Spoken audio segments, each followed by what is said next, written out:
Ey Türk gençliği! Arşa yükseliyor top sesleri. Duyuyor musun? Şimdi aç vicdanının sesini sonuna kadar. Ne duyuyorsun? Ben sana söyleyeyim. Feryat eden annenin sesini mi? Yetim kalan çocuğun çığlıklarını mı? Yoksa şu geride kalan sevdanın yangınını mı? Hangisini?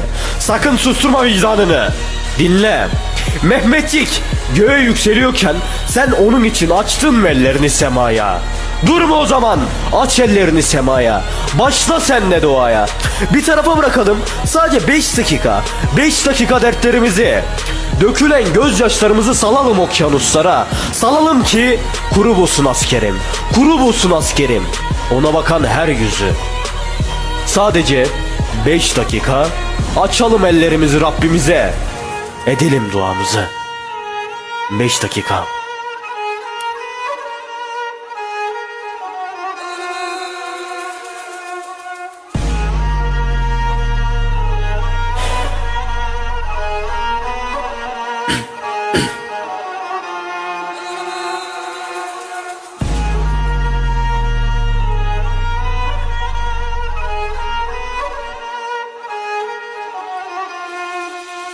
Şimdi biz kim miyiz? Biz var ya biz Mehmetçiğin annesiyiz, babasıyız, kardeşleriyiz. Biz 103 yıl önce Seyit Onbaşı, 1 yıl önce Ömer Halis Demirdik, 18 Mart'ta top tüfek, 15 Temmuz'da tank. Bugünlerde ise tek yürek, tek bilek olduk. Biz şimdilerde kim miyiz? Biz Afrin'iz, biz Mehmetçiyiz, şehitleriz.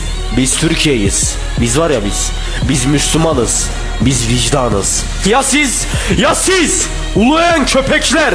Siz kimsiniz? Durun ben söyleyeyim.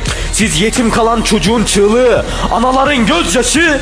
Siz sevdanın feryatlarısınız. Ulan siz var ya siz soysuz köpekler, siz 15 günlük bebeklerin katili, insanlığın karasısınız. Şunu da unutmadan, siz Türk'ün önünde korkaktan başka bir şey değilsiniz. Siz Türk'ün önünde korkaktan başka bir şey değilsiniz.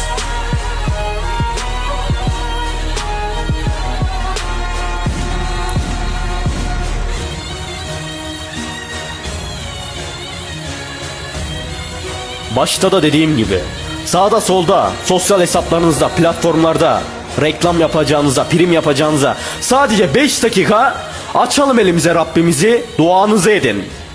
Sadece 5 dakika.